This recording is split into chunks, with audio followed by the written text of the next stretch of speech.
US Army is considering various systems to better shield tanks and armored vehicles from RPGs, anti-tank missiles, and other enemy fire.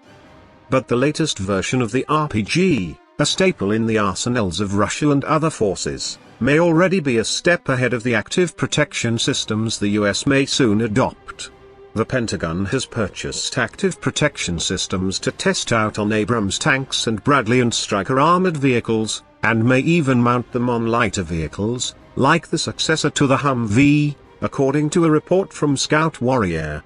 The Army is looking at a range of domestically produced and allied international solutions from companies participating in the Army's Modular Active Protection Systems (MAPS) program, an Army official told Scout Warrior. The Army intends to outfit Abrams tanks with the Israeli-made Trophy APS and Bradley vehicles with the Iron Fist system, which is also Israeli-made. It plans to put the US-made Iron Curtain system on Stryker vehicles. The Army leased several of the Trophy systems last spring, working with the Marine Corps to test them.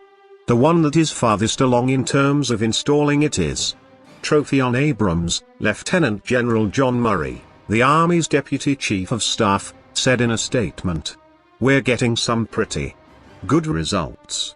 It adds to the protection level of the tank." Israel's Merkava comes standard with the Trophy, as does Russia's new T-14 Armata. Both Israel's and Russia's tanks, as well as the UK's Challenger 2, are considered by US officials to be close to or at parity with the US's mainstay, the Abrams tank.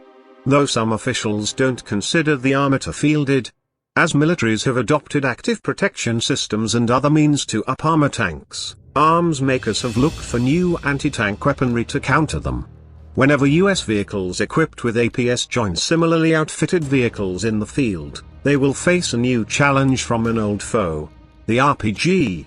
Russian arms manufacturers first introduced the RPG, short for Ruchnoy Protivotankovy Granatomet, meaning handheld anti-tank grenade launcher, not rocket-propelled grenade, in 1949, updating it over the decades since. The most recent variant, the RPG-30, unveiled in 2008, has a 105mm tandem high-explosive anti-tank round, and features a second, smaller caliber projectile meant to bait the active protection systems that have become common on armored vehicles in recent years. A tandem heat round carries two explosive charges. One neutralizes a vehicle's reactive armor, which uses explosions to counter incoming projectiles, and the other is designed to penetrate the armor of the vehicle itself. The novelty of the Russian rocket launcher is that two rockets are fired at the target at the same time. One is a so-called Agent Provocateur 42mm in caliber, followed a bit later by a primary 105mm tandem warhead rocket. Vladimir Porkachov, the Director General of arms manufacturer NPO Basalt, told Russian state news agency TASS of the RPG-30 in September 2015. The RPG-30 reportedly cleared testing and went into active service with the Russian military sometime between 2012 and 2013.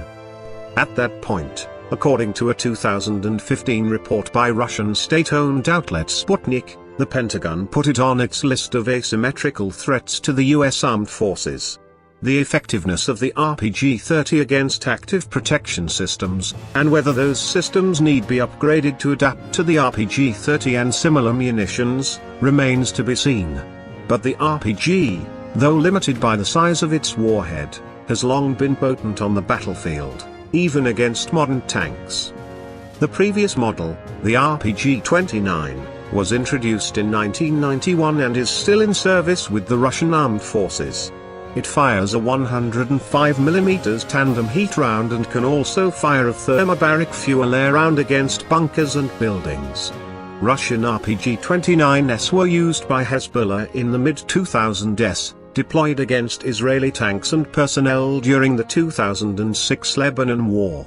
According to a Haaretz report from the time, Hezbollah anti-tank teams using RPG-29s managed on some occasions to get through the armor of Israel's advanced Merkava tanks. In other cases, Hezbollah fighters used the RPG-29 to fire on buildings containing Israeli troops, penetrating the walls.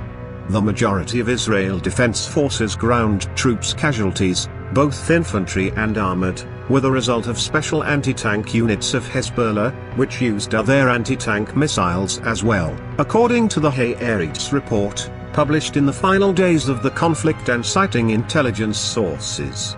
Those RPG-29s were reportedly supplied to Hezbollah by the Syrian military, which got them from Russia.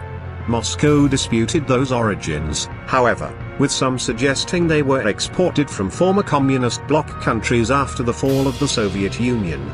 In August 2006, the RPG-29 was used successfully against a British Challenger 2 tank in southern Iraq.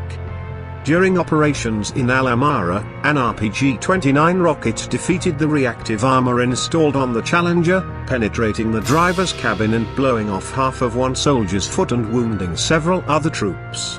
UK military officials were accused of a cover-up in 2007, after it emerged that they hadn't reported the August 2006 incident. 2 years later, during fighting in Baghdad's Sadr city, a Shiite neighborhood in the Iraqi capital, a US M1 Abrams tank was damaged by an RPG-29. The US has long avoided reactive armor systems but accepted them in recent years as a cheap, easy way to up-armor vulnerable parts of the Abrams, particularly against RPGs. During fighting in Iraq, RPG-29s penetrated the armor on the Abrams tanks twice and the Challenger once, according to the National Interest.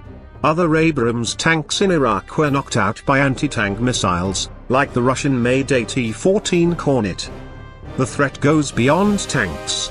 7 of 8 US Army helicopters shot down in Afghanistan between 2001 and 2009 were brought down by RPGs.